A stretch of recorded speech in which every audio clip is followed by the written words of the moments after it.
লাল রঙের আগুনটারে আল্লাহ তাআলা 500 বছর, আবার কোন কোন বর্ণনাকারী বলে 1000 বছর যখন আমার আল্লাহ পুরাইব, লাল রঙের আগুনের রংটা সাদা হইব। আর 1000 বছর যখন পুরাইব, এবার সাদা রঙের আগুনের কালার কালা হইব। এই আগুনে পুরাইতে পুরাইতে বান্দা চিৎকার করবে, বান্দা জাহান্নামের মধ্যে পিপাসার্ত হইয়া আমার আল্লাহ তাআলার ফেরেশতার কাছে কইব, ফেরেশতা একটু পানির ব্যবস্থা হবে নি গো ফেরেশতা, দাও না একটু পানি দাও না। ওই ফেরেশতারা কি করবে, গরম একটা লোহার পাত্রে অন্যান্য জাহান্নামীদের রক্ত পুষ দিয়া তবু নেও খাও। তবে এগুলা কেমনে খাইমু? দুনিয়ার পানির মধ্যে একটা মশা পড়লে খাই না, মাছি পড়লে খাই না, পোকা পড়লে খাই না, অন্যদের রক্ত পুষ আমি কেমনে খামু? হাদিস শরীফে রক্ত পুষগুলারে কয় তিনাতুল খাবাল, মানে রক্ত এবং পুষ অন্যদেরকে আগুনে পুরাইয়া যে রক্ত পুষ হইছে এগুলা নে খা। বলে আমি খাইতে পারবো না। বলে দুনিয়াতে তো পরের হক মাইরা বালাই খাইছ, সুদের টাকা তো বালাই খাইছ, পরের হক মেরা খাইতে ভালো লাগছে, এখন এই পানি খাইতে ভালো লাগে না। ওই জাহান্নামীরা খাইতে পারবে না, তবুও তাদেরকে জোর করে খাওয়ায় দেওয়া হবে। রুকসুম নামক ফেরেশতা ওই জাহান্নামীদেরকে যখন পানিটা পান করাইব, এবার ফেরেশতারা ওই পানিটা পান করাইয়া দিলে বান্দার পেটের নারী বুড়িগুলা বান্দার পায়খানার রাস্তা দিয়ে টরটর করে বের হবে। ও বান্দা কেমন শাস্তি, কেমন শাস্তি, একটা বার তুমি চিন্তা করছো নি রে বান্দা? এবার শুই না নাও, যদি কোনো ইমানদার বান্দা মারা যায়, একটা ছোট বাচ্চার মাথার মধ্যে হাতটা বুনিয়া দিলে ছোট বাচ্চা যেমন কইরা ঘুমায়া যায়, ইমানদার বান্দা তার বিছানার মধ্যে এমন ভাবে ঘুমায়া যায়। ইমানদার বান্দার রূহ কবজ করার জন্য আজরাইল যখন ইমানদার বান্দার সামনে দাঁড়ায়া যায়, আজরাইল ইমানদারের বুকের মধ্যে হাত দেয় রূহটা কবজ করার জন্য। বুকের মধ্য থেকে আওয়াজ আসে না, আজরাইল ইমানদারের বুক দিয়া কষ্ট দিয়া তুমি রূহ কবজ করতে পারবা না। বলে কেন? বলে আমরা দুইজন ফেরেশতা ইমানদারের সামনে দাঁড়াইলাম এই বুকের পাহারা দেওয়ার জন্য, কারণ এই বুকের মধ্যে ইমানদারের কোরআন এবং হাদিসের ভালোবাসা ছিল, এই জন্য বুক দিয়া ইমানদারের রূহটা তুমি কবজ করতে পারবে না। আজরাইল হাত দিবে ইমানদারের মুখের মধ্যে, চেহারার মধ্যে। আজরাইল ডাক দিয়া বলবে, এ ইমানদার বান্দার রূহ, ইমানদার বান্দার রূহটাকে আজরাইল আর কবজ করতে পারবে না। কারণ কি? কারণ কি? বান্দার চেহারার মধ্যে 5 ওয়াক্ত নামাজের ওযু করার কারণে যে একটা নূর চমকাইছে, বান্দার সালাতের পক্ষ থেকে আওয়াজ আসবে, না না না, ইমানদার বান্দার রূহ মুখ দিয়ে কবজ করা যাবে না। কারণ ইমানদার আল্লাহ তাআলার আনুগত্যের মাধ্যমে তার চেহারাটাকে বিনীত কইরা সুবহান রাব্বিয়াল আলা বইলা দুনিয়াতে কাটাইছে। এবার ইমানদারের ডান দিকে আক্রমণ করা হবে, ইমানদারের ডান দিক থেকে আওয়াজ আসবে, না না না, ইমানদারের রূহ ডান দিক দিয়ে কবজ করা যাবে না। কারণ আমি কইলাম ইমানদার বান্দার মা বাবার খেদমত, আমার ডান দিক দিয়ে কবজ করা যাবে না, বাম দিক দিয়ে আক্রমণ করা হবে। বাম দিক দিয়ে ইমানদারের রূহটা কবজ করা যাবে না। বাম দিক থেকে আওয়াজ আসবে, আমি ইমানদারের দান সদকা, ইমানদারের বাম দিক দিয়ে কবজ করতে পারবে না। এবার আজরাইল আমার আল্লাহর দরবারে ফিরে যায়, ডাক দিয়া কয়, আল্লাহ ইমানদারের রূহ তো কবজ করা যায় না, কেমনে করব? আজরাইল রে আমার আল্লাহর পক্ষ থেকে জবাব দেওয়া হয়, তুমি কি শোনো নাই? আমার হাবিব ঘোষণা দিয়ে গেছে, যদি কোনো মানুষ বিকৌলি লা ইলাহা ইল্লাল্লাহ ওয়া আন্না মুহাম্মাদুর রাসূলুল্লাহ বইলা সাক্ষী দেয়, সাক্ষী দেওয়ার কারণে ইন্তেকালের আগে কালিমা পড়া ইন্তেকাল করব, ইমানদার বান্দা ছোট্ট বাচ্চার মতো ঘুমিয়ে থাকবে। আজরাইল এবার ইমানদারের সামনে দাঁড়ায়া থাকবে। এবার আরেকটা ফেরেশতা ইমানদারের নাকের কাছে মেশক আম্বরের আতরের একটা সুঘ্রাণ লাগাইয়া দিবে। ওই সুঘ্রাণটা পাইয়া ইমানদার বান্দা ঘুম থেকে জাগ্রত হবে। জান্নাতি একটা আপেলের মধ্যে কালিমে তাইয়্যিবা লা ইলাহা ইল্লাল্লাহ মুহাম্মাদুর রাসূলুল্লাহ সাল্লাল্লাহু আলাইহি ওয়াসাল্লাম কালিমাটা লেখা থাকবে। ইমানদার জবান দিয়া কালিমা পড়া শুরু করে দিবে। এবার আজরাইল রে আমার আল্লাহ বলবে, রে আজরাইল ইমানদারের রূহ কবজ করো। আল্লাহ কেমনে? বলে ইমানদারের জবান দিয়ে একটা বাতাস বের হবে, যেন আমার ইমানদার কোনো কষ্ট না পায়। আরে বেঈমান মারা গেল কেমনে? হারামখোর মারা গেল কেমনে? প্রস্রাব পায়খানা কইরা দিয়া রক্ত বাইর হইয়া, আর ইমানদার বান্দা টের পায় না। আজরাইল রূহটা কবজ করবে। রূহগুলো আলমে আরোহায় যাওয়ার সময় আজরাইলের ডান হাত বাম হাত থেকে রূহটা পিছল ভাবে বাইন মাছ আমরা ধরিনি, এটা মনে হয় একবারে ফাঙ্গাস মাছের মতো ধরে রাখা যায় না, হাতে থাইনি, এটা হাতের থেকে ছুটতে পারলে আবার প্যাকেট তলি। ইমানদারের রূহটা ঠিক এমন ভাবে আজরাইলের হাত থেকে পড়ে যাবে, আজরাইল বলবে আল্লাহ ইমানদারের রূহ আমার হাতে থাকে না। আল্লাহ তাআলা আদেশ করবে আজরাইল জান্নাতের মধ্য থেকে দুই রকমের দুইটা পেয়ালা নাও, একটা জাহাবল ফিদ্দার, দুইটা পেয়ালা, একটা স্বর্ণের একটা রূপার। স্বর্ণের পেয়ালাতে রাখবে, ইমানদারের রূহ সেই জায়গায় থাকবে না। রূপার পেয়ালায় রাখবে, ইমানদারের রূহ সেই জায়গায় থাকবে না। আলমে আরোহার সামনে যাবে, ইমানদারের রূহ সেই জায়গায়ও থাকে না। জান্নাতের দরজায় থাকবে, ইমানদারের রূহ সেই জায়গায়ও যায় না।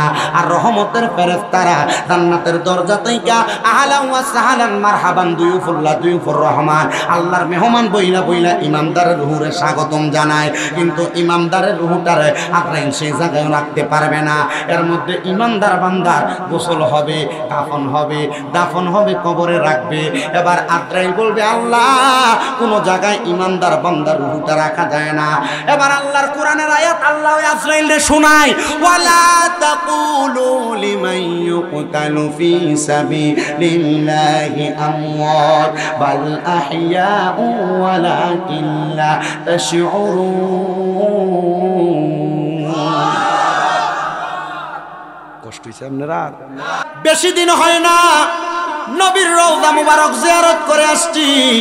নবীর রওজা মুবারকে যখন সর্বশেষ আমি সালাম দিতে গেলাম, আমি আমার নবীজির রওজা মুবারকে সালাম দিলাম, আসসালাতু ওয়াসসালামু আলাইকা ইয়া রাসূলুল্লাহ। নবীর রওজা মুবারকের সামনে দাঁড়ায়া বললাম, ইয়া রাসূলুল্লাহ, নবী গো, জীবনে বড় শখ ছিল, বড় আকাঙ্ক্ষা ছিল আপনি নবী রওজা মুবারকে আসার জন্য। ও দয়ার নবী, মায়ার নবী, রহমাতুল লিল আলামিন নবীজি, আপনি আপনার গোলামরে আপনার রওজা মুবারকে আনছেন। নবী গো, জীবনের সর্বশেষ আরেকটা আশা গো নবী, আপনি আপনার রওজা মুবারকে আমি পাগলাটারে আনছেন। যখন আমি দুনিয়া থেকে বিদায় হয়ে যাব, আমার মরণের আগে আপনি নবীর চেহারা মুবারক আমার একবার দিদার নসিব করাইয়েন। আমি তৃতীয় একটা ফরিয়াদ আমার নবী রওজা মুবারকে জানাইছি, নবী গো, আপনার কত পাগলরা বাংলাদেশের জমিনে আপনি নবী রওজা মুবারকে আসার জন্য পাগল। ইয়া রাসূলুল্লাহ, নবী গো, আপনি তাদেরকে মরণের আগে একবার আপনার রওজা মুবারকের সামনে আইনেন। আল্লাহর কসম রে আমার দোয়া গন্ডার যুবক, ও দোয়া গন্ডার মুরব্বী বাবারা, পর্দার অন্তরালের মা, আল্লাহর কাবা ঘরের গিলাফের মধ্যে দইরা দোয়া করছি, আল্লাহ তোমার এই কাবা ঘর দেখার জন্য। আল্লাহ তোমার কত বান্দারা বাংলাদেশে পাগল হয়ে রইছে, ওই মানুষগুলা টাকা পয়সা ধন সম্পদের জন্য তোমার কাবা ঘর দেখতে আসতে পারে না। আল্লাহ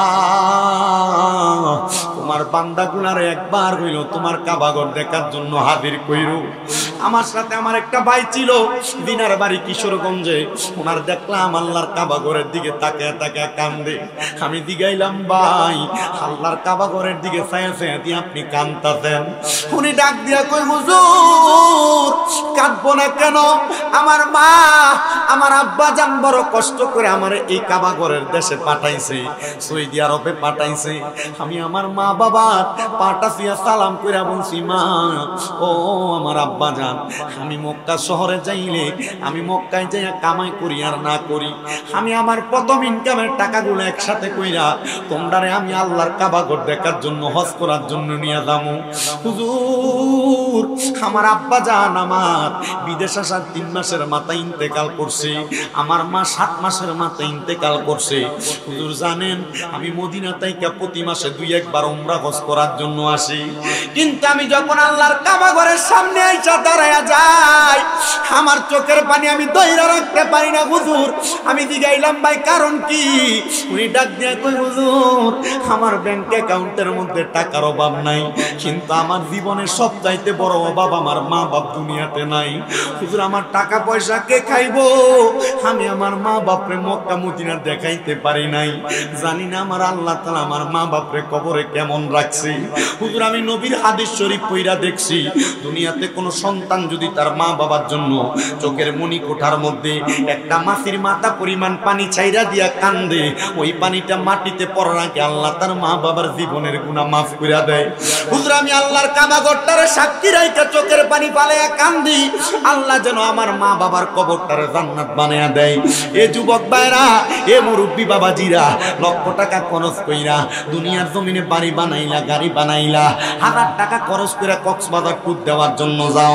না না না, এখন থেকে তোমরা মনে মনে একটা এরাদা করো, যা করো আর না করো, এখন থেকে মাসে প্রয়োজনে 500 টাকা করে জমাইবা আর আল্লাহর কাছে দোয়া করবা, আল্লাহ ফরিয়াদ জানাই তোমার দরবারে, আমরার মরণের আগে একবার আমরারে মক্কা মদিনা নিও। খোদার কসম, নবীর হাদিসে দেখলাম নিয়াতুল মুমিনিন খায়রুম মিন আমালি।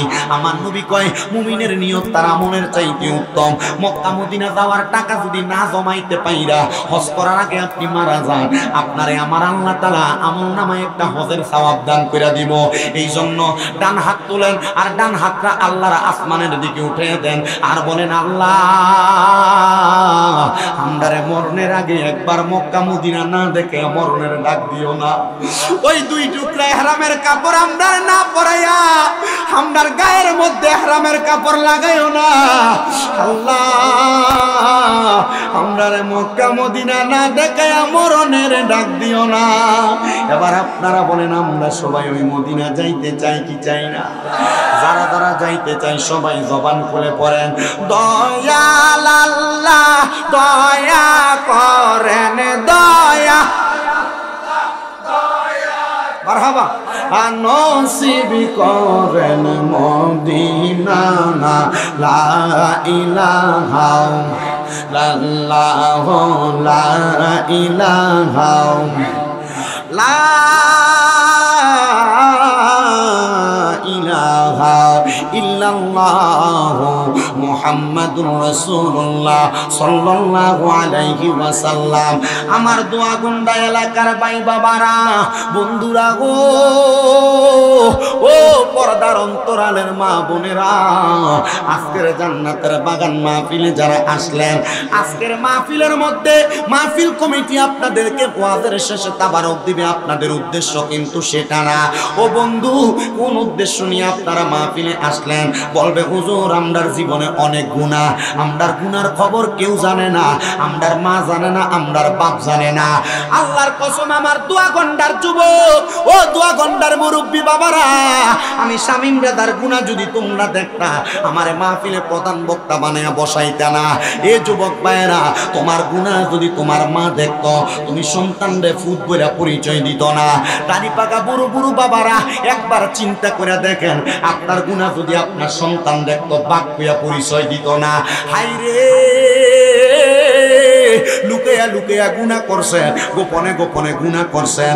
আমরার গুনার খবর যদি মানুষ জানতো, আমরার এলাকা থেকে দূর দূর করে তাড়াইয়া দিত। আল্লাহ তুমি তো রহিম, তুমি তো রহমান, আমরার গুনাহগুলা তুমি গোপন কইরা রাখছো। আল্লাহ যদি আমরার কপালে লেখা দিত আমরা মিথ্যাবাদী, মানুষ আমরারে মিথ্যাবাদী কইয়া ডাক দিত, আমরা সগলখোর, মানুষ আমরারে সগলখোর কইয়া ডাক দিত। যদি লেখা দিত আমরা বেনামাজি, মানুষ আমরারে বেনামাজি কইয়া ডাক দিত। আল্লাহ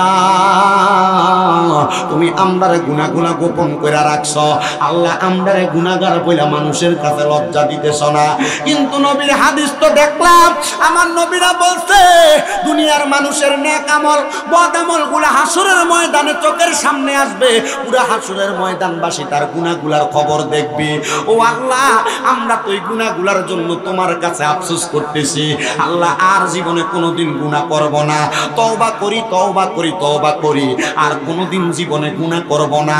আল্লাহ আমরা যে এত গুনাহ করলাম, আমরার গুনাহগুলাকে আমরা মাফ করে কবরে যাইব না, কারণ আমরা জানি ইন্না বাতুশা রব্বিকা লাশাদীদ, নিশ্চয় আল্লাহর ধরা শক্ত ধরা। আল্লাহ তুমি যদি আমরারে দুইরা পালাও, আমরা বাঁচার মতো কোনো রাস্তা পাইব না। ও আল্লাহ, আমরার জীবনের গুনাহগুলো আমরা কেমনে মাফ করাইব? আমার দয়াল নবী রাহমাতুল লিল আলামিন নবী কয়, লিকুল্লি শাইইন সিকালা, প্রত্যেকটা বস্তুকে পরিষ্কার করার একটা যন্ত্র আছে। সাহাবায়ে কেরাম ইয়া রাসূলুল্লাহ, নবীকে বলল আল্লাহু আকবার জোরে। সাহাবায়ে কেরাম একটা ডাক দিয়া বলে, ইয়া রাসূলুল্লাহ, নবী গো, ও দয়াল নবীজি, তাহলে আপনার উম্মত যে গুনাহ করবে, আপনার উম্মতের বাম স্তনের দুই আঙ্গুল নিচে লতিফে কলব, ওই লতিফে কলবের মধ্যে গুনার দাগ পড়া যায়। ওই গুনাহগুলো আপনার উম্মত কেমনে মাফ করাইব? ওই গুনাহগুলো পরিষ্কার করার যন্ত্রটা কি? আমার নবী কয় ওয়াসি কলাতিল কুলুবি যিকরিল্লাহ, ওই কলবের ময়লা পরিষ্কার করার যন্ত্রটা হলো আল্লাহ তাআলার জিকির। আসেন বাবারা, বন্ধুরা, আমরা একটু কলবের ময়লাগুলা পরিষ্কার করানোর জন্য চক্ষুটা বন্ধ করে দিয়ে নিজের কলবের দিকে খেয়াল করে আল্লাহ রাব্বুল আলামিন বলেন, ইয়া আইয়ুহাল্লাযীনা আমানু, হে যারা ঈমানদার, ইত্তাকুল্লাহ, তোমরা আল্লাহকে ভয় করো। মুসলমান আমরা আল্লাহকে ভয় করি কিনা আমার বিবেককে আমি প্রশ্ন করলে উত্তর পাওয়া যাব। এখানে আপনারা যারা আছেন, দাড়ি পাকা বুড়ো বুড়ো বাবারা, যুবক নওজোয়ান ভাইয়েরা, পর্দার অন্তরালের মা বোনেরা, আল্লাহকে ভয় করার কথা যদি আপনার সমাজের মধ্যে বলা হয়, আমরা সমাজের মানুষ সবাই বলবে আমরা মুসলমান, আল্লাহরে তো সবাই ভয় করে, কিন্তু হারাম খানা বন্ধ নাই, সুদ খানা বন্ধ নাই, ঘোষ খানা বন্ধ নাই, পরের হক মাইরা খাওয়া বন্ধ নাই, মানুষের সঙ্গে ঝগড়া পাতা দ্বন্দ্ব করা বন্ধ নাই, মানুষের সঙ্গে খারাপ ব্যবহার করা বন্ধ নাই, ব্যাপারটা চলা মা বোনদের বন্ধ নাই, এলাকার মধ্যে সন্ত্রাস রাহাজানি করা বন্ধ নাই। এবার বলেন, যারা মারামারি রাহাজানি দ্বন্দ্ব করে, সমাজের মধ্যে হারাম খায়, অবৈধ সম্পদ অর্জন করে, এবার বলেন তারা কি কোনোদিন আল্লাহরে ভয় করে নাকি? না না না, তারা কোনোদিন আল্লাহরে ভয় করে না। তো যেই কথাই ছিলাম, আল্লাহ কুরআনুল কারীমে বললেন, হে ইমানদাররা, তোমরা আল্লাহকে ভয় করো। ওয়াল তানজুর, তোমাদের তাকানো উচিত, নাফসুম্মা কদ্দামাত লিগাত, তোমাদের পূর্ববর্তীদের দিকে, যারা দুনিয়া থেকে পূর্বেই বিতরিত হয়ে গেছে। লিগাদি ওয়াত্তাকুল্লাহ, তোমরা আল্লাহকে ভয় করো। আল্লাহ তাআলা কুরআনুল কারীমের মধ্যে আবার কেন এই ভয়ের কথা বললেন? এই আয়াতে কারিমার তাফসীরের পরিপূর্ণ কথা আপনাদেরকে বললে আপনারা বুঝতে পারবেন। আল্লাহ তাআলা শেষের অংশে বলতেছেন, ইত্তাকুল্লাহা ওয়াল তানজুর নাফসুম মা কদ্দামাত লিগাদি ওয়াত্তাকুল্লাহা ইন্নাল্লাহা খাবীরুম বিমা তা'মালুন, নিশ্চয় আল্লাহ তাআলা তোমাদের অন্তরের সকল খবর সম্পর্কে অবহিত। এই আয়াতের তাফসীর করতেছেন আল্লামা জালালউদ্দিন সুয়ুতী রাহমাতুল্লাহ আলাইহি, জালালউদ্দিন মুহাল্লি রাহমাতুল্লাহ আলাইহি সহ ইমাম বাগাবী রাহমাতুল্লাহ আলাইহি পর্যন্ত একইভাবে তাফসীর করতেছেন। তিনজন তাফসীরকারক একইভাবে এই আয়াতে কারিমার উপর ভিত্তি করে মানুষকে জানাইতেছে, ওই মানুষ যারা দুনিয়ার জমিনের মধ্যে পূর্ববর্তীদেরকে খেয়াল করে না, যে মানুষগুলার মা চলে গেছে কবরে, বাবা চলে গেছে কবরে, পূর্বের বংশের মানুষগুলা চলে গেছে কবরে, যেই মানুষগুলা খারাপ কর্ম কইরা অন্ধকার কবরে যাওয়ার পরে মানুষগুলার কবরের মধ্যে অবস্থা বেশি ভালো হয় নাই, তাদের অবস্থা বড় কঠিন হয়েছে। আল্লাহ আপনার কাছে জানতে চাই, আপনি বলেন না তাদের অবস্থাটা কেমন হয়েছে। এবার আল্লাহ তাআলা কুরআনুল কারীমের আয়াতের মাধ্যমে জানায় দেয়, ও বান্দা, লা ইয়াস্তাউই আসহাবুন নারি ওয়া আসহাবুল জান্নাহ, বান্দা শোনো, তারা জান্নাতি যারা দুজকি তারা এক রকম না।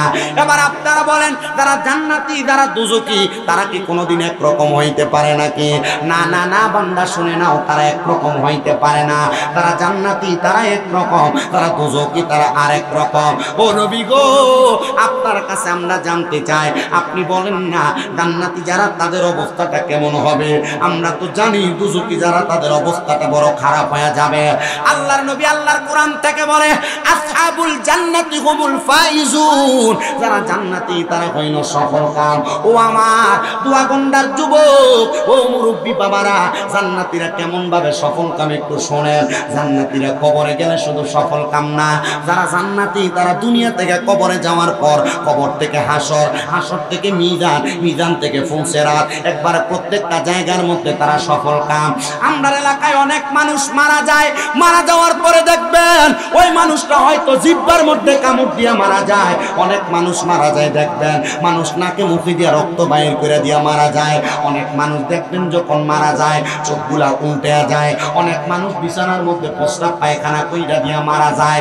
ও আমার দাড়ি পাকা মুরব্বী বাবারা, ও যুবক নওজোয়ান ভাইয়েরা, একটু চিন্তা করেন কেন এমনি মারা যায়। একবার তো এলাকার মসজিদের হুজুর এসে প্রশ্ন করলেন না, শুধু মসজিদের হুজুর কেন মসজিদটা পুরায় নেই দোষটা ধরেন।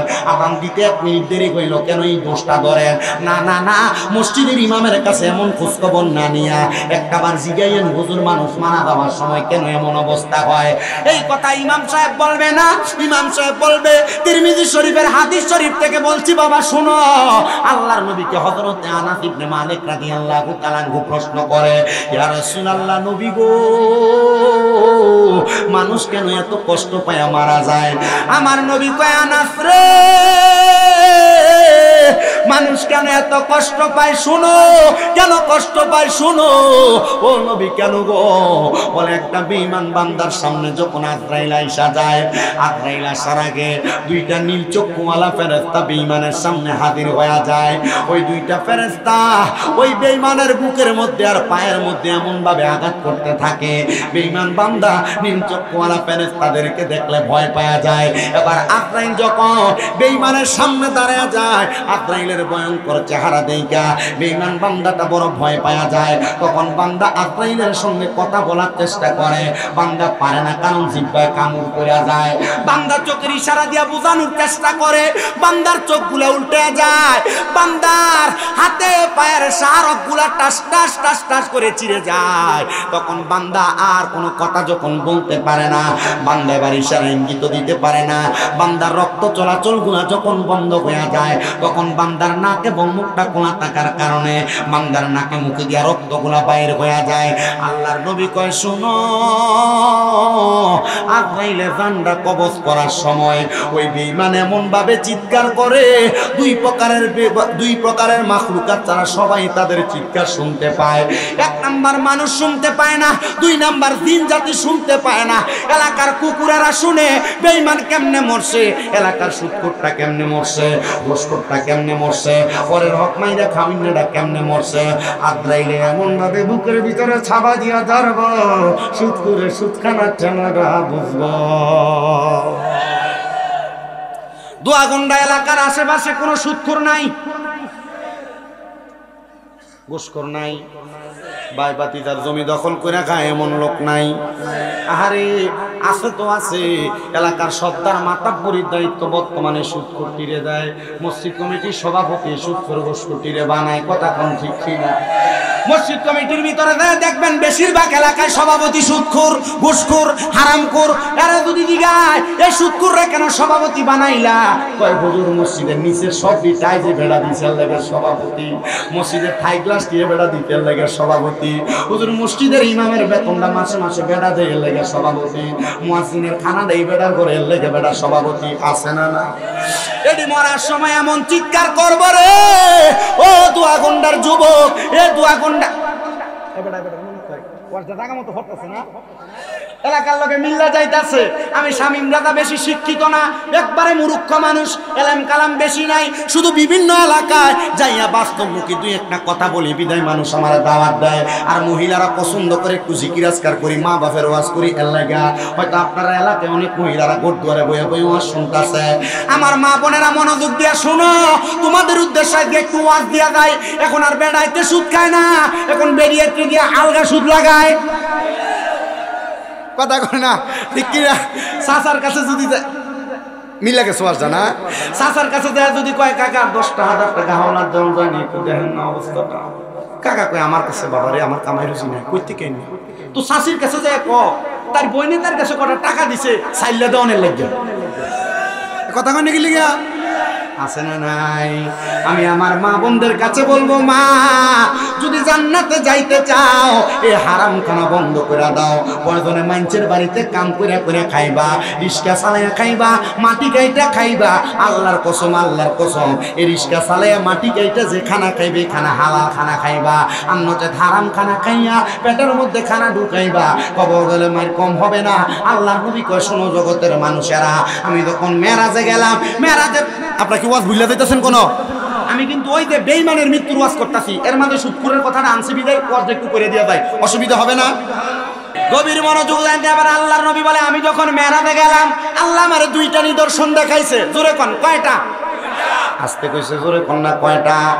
আল্লাহর নবী কই উম্মত আমার আল্লাহ আমি নবীরে দুইটা নিদর্শন দেখাইছে, একটা জান্নাত আর একটা জাহান্নাম। জান্নাতের কথাটা আমি পরে আলোচনার মধ্যে আনতেছি। আল্লাহর নবী কয় জাহান্নামের দিকে যখন আমি তাকাইলাম, জাহান্নামের মধ্যে এমন কিছু মানুষ দেখছি যাদের পেটের দিকে আমি তাকাইয়া দেখি কাল বুয়ুতিন, তাদের পেটটা গড়ের মতো দেখা যায়। এরা মাথার জায়গায় আছে, পাও পায়ের জায়গায়, হাতের জায়গায়, কিন্তু এদের পেটটা কাল বুয়ুতিন গড়ের মতো। আমি নবী তাকাইয়া দেখলাম এদের পেটের মধ্যে বড় বড় সাপ আবার এই পেটের মধ্যে ঘোরাফেরা করতেছে। সাহাবায়ে কেরাম কই নবীজি এদের পেটটা কেন এমন, এরা কারা? আল্লাহর নবী কয় এরা হইল ওই ব্যক্তি যারা দুনিয়াতে হারাম খাইছে, যারা সুদ খাইছে, যারা পরের হক মাইনা খাইছে। এবার আপনারা বলেন আমরা এলাকায় পরের হক খাই না মানুষ কম আছে? কম আছে। ভাই মারা গেছে, ভাতিদার জমি দখল করে খায়, আছে না নাই? মানুষের টাকা পয়সা মাইরা খায়, আছে না নাই? হাওলাতের নাম দিয়ে আইন না, এরপরে আর টাকা দেন এমন সিটের বাটফার এলাকায় আছে না নাই? ও মুসলমান, আপনাদের কাছে আমি আর একটু বোঝানোর চেষ্টা করি। আল্লাহর নবী কয় দুনিয়ার মানুষ তোমরা শুনে নাও। হযরত জাবের ইবনে আব্দুল্লাহ সামুরা রাদিয়াল্লাহু তাআলা আনহু হাদিস বর্ণনা করে, তিনি বলেন দুনিয়ার জমিনের মধ্যে কেউ যদি কারোর মাত্র সামান্য 1 দিরহাম পরিমাণ অর্থ মাইরা খায়, মানে পরের হক নষ্ট করে, আমার আল্লাহ তাআলা ওই মানুষটাকে ওই সম্পদের বিনিময়ে সর্বনিম্ন 1000 সাপ তার জন্য নির্ধারণ করবে। কবরের মধ্যে দেওয়ার পর এই ব্যক্তিটারে এমন একটা ঘরের মধ্যে আবদ্ধ করবে, চারদিক থেকে দংশন করবে। কিন্তু মানুষ শুনো, ওই কবরের মধ্যে শাস্তি পাওয়ার আগে এরা দুনিয়াতে কিছু শাস্তি পাইব। বলে হুজুর শাস্তিটা কি? ওই পরের হকটা যখন খাইব এই ব্যক্তি দেখবা গ্যাস্ট্রিক, আলসার, ডায়াবেটিস, ক্যান্সার, এমন রোগ ওই রোগ। মানুষের হক খাইলো মাত্র 5 টাকা, কিন্তু ডাক্তারের হাদিগঞ্জ বাজারে ভিজিট দেয় 1500 টাকা। আবার দেখবা ঢাকা যায় মাসে মাসে বছরে বছরে একটা চেক আপ করায় 1 লাখ 1.5 লাখ।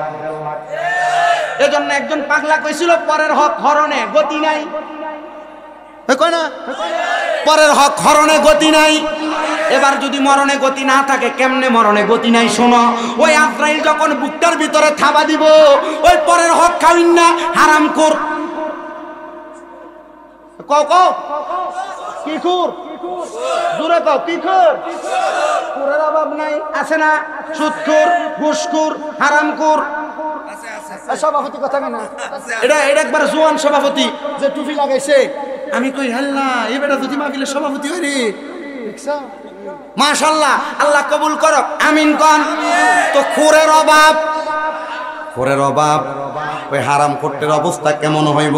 কয় 2 প্রকারের মাখলুকাত, এদের চিৎকারের আওয়াজ শুনে না, মানুষ আর জিন জাতি আওয়াজ শুনে না। আজরাইল এমন ভাবে থাবা দিব, আজরাইলের থাবা পাইয়া বিছানার মধ্যে প্রস্রাব পায়খানা করে দিবে, বান্দা টের পাবে না। মানুষ বলবে হাই রে এমন মরা কেমনে মরল, মনে হয় দুনিয়াতে কোনো পাপ কইরা মরছে। আল্লাহর নবী শিখিয়া দেয় শুধু এই মরাটার মধ্যে শেষ না রে বান্দা, শোনো না, মারা যাওয়ার পর থেকে তার বিয়াত যদি শুরু হয়ে গেছে। এবার ওই ব্যক্তি মারা যাওয়ার পরে ব্যক্তিটার বিয়াত যদি হইল, ওই ব্যক্তির রূহটা যখন 2 জন ফেরেশতা, কি কালার শোক যেন বলছিলাম, নীল কালার সকলা, এই ফেরেশতারা ওই বান্দার রূহটা নিয়ে যখন আলমে আরোহার দিকে রওনা করবে, আলমে আরোহার দিকে রওনা করার সময় এই বান্দার রূহটা যখন সেই জায়গার মধ্যে রাখার জন্য যাবে, বান্দা যা দেখবে আলমে আরোহার দরজাটা বন্ধ করা, আলমে আরোহার দরজা বন্ধ দেখা বান্দা এবার নিচের দিকে আসতে থাকবে। তাকে দেখবে আসমানের দরজা বন্ধ, সামনে বন্ধ, ডাইনে বন্ধ, বামে বন্ধ। ওই বান্দাটার পেছন দিয়ে শুধু জাহান্নামের দরজা খোলা। আজরাইলের সাথে ফেরেশতারা ডাক দিয়া বলবে আল্লাহ এই বান্দার রূহ তো কোনো জায়গার মধ্যে রাখা যায় না। এবার বলবে জাহান্নামের দিকে নিয়ে যাও। এবার জাহান্নামের সামনে দিয়ে ফেরেশতারা দাঁড়িয়ে থাকবে, সর্বনিম্ন ডান দিকে 19 জন, বাম দিকে 19 জন। ওই ফেরেশতারা ওই বেঈমান হারামখোরের, ওই বেঈমান পরের হক কামিনা ব্যক্তির এর দিকে থুতু নিক্ষেপ করবে। নীলস কলা 2টা ফেরেশতা জিজ্ঞাসা করবো কিরে ফেরেশতারা থুতু কেন মারো?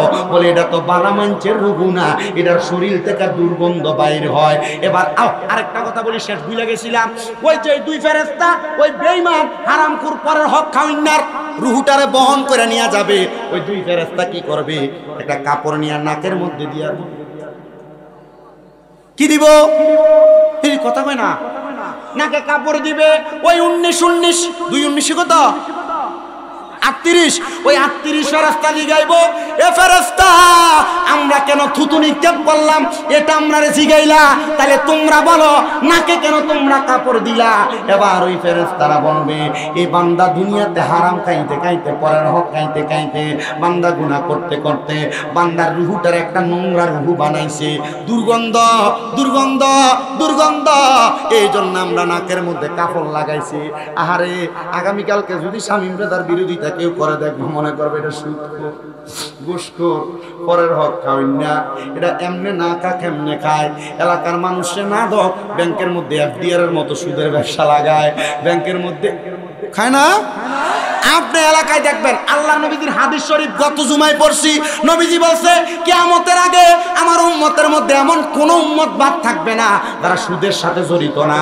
আল্লাহর হাবিবের সাহাবায়ে কেরাম কই ইয়া রাসূলুল্লাহ কি বলেন, মুমিনরাও কি সুদ খাইবো? আল্লাহর নবী কয় মুমিনরা যদিও সুদ না খায় সুদের বাতাস তাদের গায়ে লাগবে, মানে সুদখোররা যখন রাস্তা দিয়ে হাঁটতে যাবে এদের গায়ের বাতাস মুমিনদের গায়ের মধ্যে লাগবে। আরে একটা কুকুর পর্যন্ত আল্লাহর কাছে দোয়া করে, আল্লাহ দুনিয়ার জমিনের মধ্যে সকালবেলা আমারে দুই প্রকার মানুষের চেহারা দেখাইও না, একটা হলো বেনামাজি আর একটা হইল হারামখোর।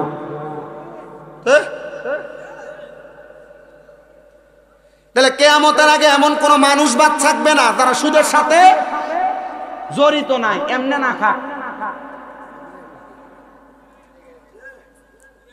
আপনি বইয়েন বুঝছি আপনার কাছে ওয়াজ ভাল লাগছে, আপনি ওয়াজ শুনুন না, মানুষটা তজে আইছেন, বইয়েন বইয়েন বইয়েন, আপনি বইয়েন, আপনার ওয়াজ শুনুন না, মানুষ না আইছেন যে এটাই ধন্যবাদ। আলহামদুলিল্লাহ কন শরম দিছি না, দোয়া করবো কলজার থেকে দোয়া করবো। আমি আপনার ফুতের মতো মনে মনে বদদোয়া দিবেন তো না, বদদোয়া দিও না, যদি মন চাই যখন বদদোয়া আইব তখন দোয়া করে লাইবা। যখন বদদোয়া আইব কি করবা? কাবা শরীফের ইমামের কথা শুনছেন না, এর মা যখন এর কোনো অপকর্মের কারণে বদদোয়া মনে কষ্ট যাইতো এত দোয়া করতো, আল্লাহ তোরে কাবার ইমাম বানা। বদদোয়া কি করতো? আল্লাহ তোরে কাবার ইমাম বানা। ঠিক মার বদদোয়ার কারণে কাবার ইমাম হইছে। একটা সাক্ষাৎকার দিছে, এর জিজ্ঞেস আপনি যে কাবার ইমাম হইছেন এটার পিছনে সবচাইতে সার্থকতা কার? আমার মার। কেমনে? আমার মার বদদোয়ার কারণে আমি কাবার ইমাম হইছি। কেন? আমার মা যখন আমার প্রতি নারাজ হইতো তখন আল্লাহর কাছে কইতো আল্লাহ আমার জন্য কাবার ইমাম বানায়, আল্লাহ আমার কাবার ইমাম বানাই দিছে। সুবহানাল্লাহ দূরে নাই, আর মহাব্বতে কোন সুবহানাল্লাহ। ফেরেশতারা বলে নাকে কাফন লাগাইছো কেন? বলে দুর্গন্ধ।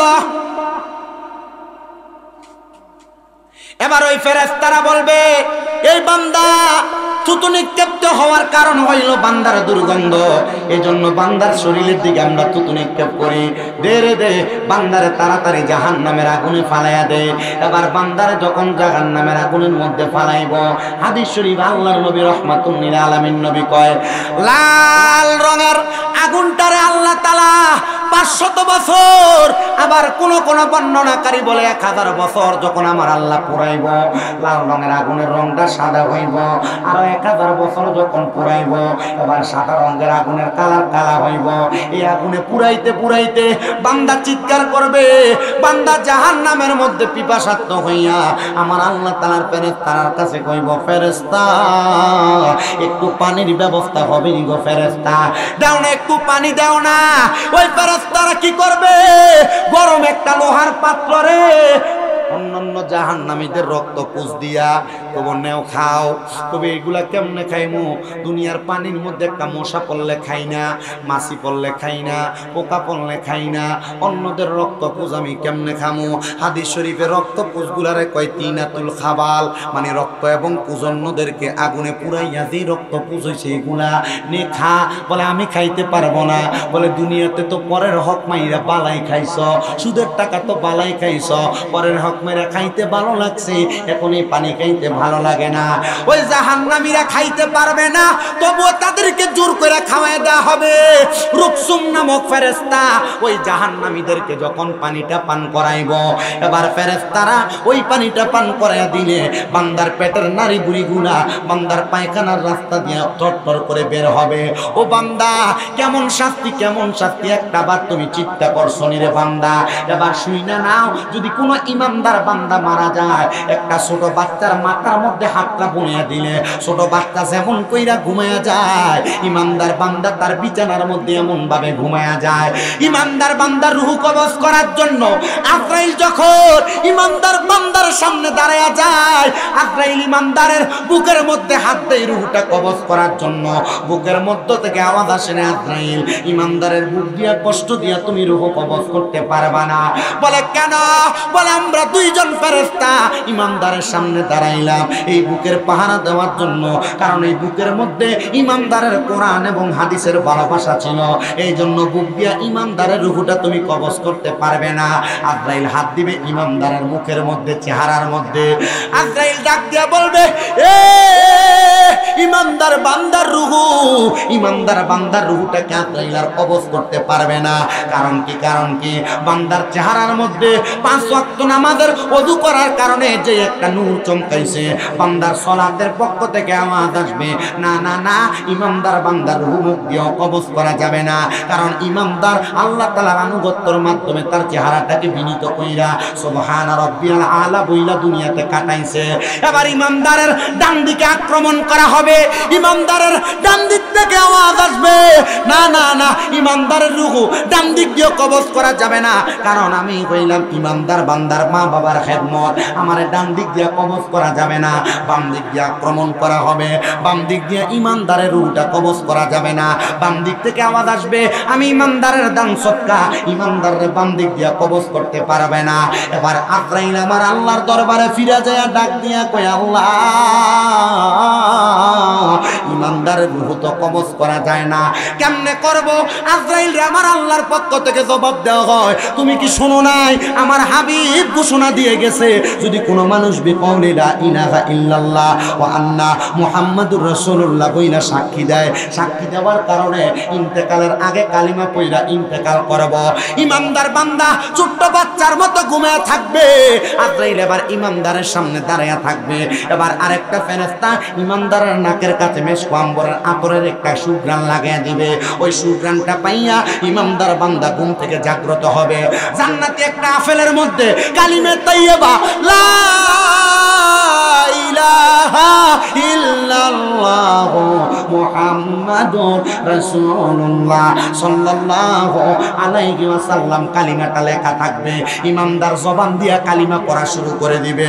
এবার আজরাইল রে আমার আল্লাহ বলবে, রে আজরাইল ইমানদারের রূহ কবজ করো। আল্লাহ কেমনে? বলে ইমানদারের জবান দিয়ে একটা বাতাস বের হবে, যেন আমার ইমানদার কোনো কষ্ট না পায়।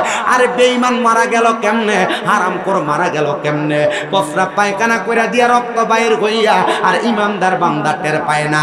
আজরাইল রূহটা কবজ করবে, রূহগুলো আলমে আরোহায় যাওয়ার সময় আজরাইলের ডান হাত বাম হাত থেকে রূহটা পিছল ভাবে বাইন্না সামলা ধরিনি। এটা মনে হয় একবারে ফাঙ্গাস মাছের মতো ধরে রাখা যায় না, হাতে থাইনি, এটা হাতের থেকে ছুটতে পারলে আবার ফেকেট তলি। ইমানদারের রূহটা ঠিক এমন ভাবে আজরাইলের হাত থেকে পড়ে যাবে। আজরাইল বলবে, আল্লাহ ইমানদারের রূহ আমার হাতে থাকে না। আল্লাহ তাআলা আদেশ করবে, আজরাইল জান্নাতের মধ্য থেকে 2 রকমের 2টা পেয়ালা নাও, একটা জাহাবল ফিদ্দার, 2টা পেয়ালা, একটা স্বর্ণের একটা রূপার। স্বর্ণের পেয়ালাতে রাখবে, ইমানদারের রূহ সেই জায়গায় থাকবে না। রূপার পেয়ালায় রাখবে, ইমানদারের রূহ সেই জায়গায় থাকবে না। আলমে আরোহার সামনে যাবে, ইমানদারের রূহ সেই জায়গায়ও থাকে না। জান্নাতের দরজায় থাকবে, ইমানদারের রূহ সেই জায়গায়ও যায় না। আর রহমতের ফেরেশতারা জান্নাতের দরজা থেকে আহলান ওয়া সাহলান মারহাবান দুয়ুফুল্লাহ দুয়ুফুর রহমান, আল্লাহর মেহমান বইলা বইলা ইমানদারের রূহরে স্বাগতম জানায়। কিন্তু ইমানদারের রূহটারে আজরাইল সেই জায়গায় রাখতে পারবে না। এর মধ্যে ইমানদার বান্দার গোসল হবে, কাফন হবে, দাফন হবে, কবরে রাখবে। এবার আজরাইল বলবে, আল্লাহ কোন জায়গায় ইমানদার বান্দার রূহটা রাখা যায় না। এবার আল্লাহর কোরআনের আয়াত আল্লাহ আজরাইলকে শোনায়, ওয়ালা তাকুলু লিমান ইউকতালু ফি সাবিলিল্লাহি আমওয়াত বাল আহইয়াউ ওয়ালাকিন লা তাশউরুন। কষ্ট হইছে আপনারা? আল্লাহ শোনায়া দিবে তখন, যারা আমি আল্লাহর রাস্তায় চলে আসছে তারা তো মৃত না, বাল আহিয়াউন, তারা জিন্দা। ওমা, আল্লাহ রুহু কবজ করলাম, জিন্দা হয় কেমনে? আরে বাবা, আমরা সমাজের মধ্যে অনেকে আল্লাহর ওলিরারে মরা কয়, নবী মইরা গেছে, পচা গেছে, এমন শব্দ কয়। আরে বেটা, আল্লাহর ওলি আর নবী তো অনেক পরের কথা। তোমরা এলাকার মুমিন ব্যক্তি যেই ব্যক্তি, সেই তো মরে না। বলে হুজুর কেমনে বুঝতাম? আল্লাহ যে বললো জিন্দা বালা হাইয়াউন, এরপর আল্লাহ কয় ওয়ালা কিল্লা তাশুরুন, এরা যারা মরা কয় এরা নির্বুধ, এরা বোবা, এরা বোকা, এরা বুঝে না। মারহাবা কন্যা, আল্লাহর ওলিরা জিন্দা না মরা? না জিন্দা না মরা?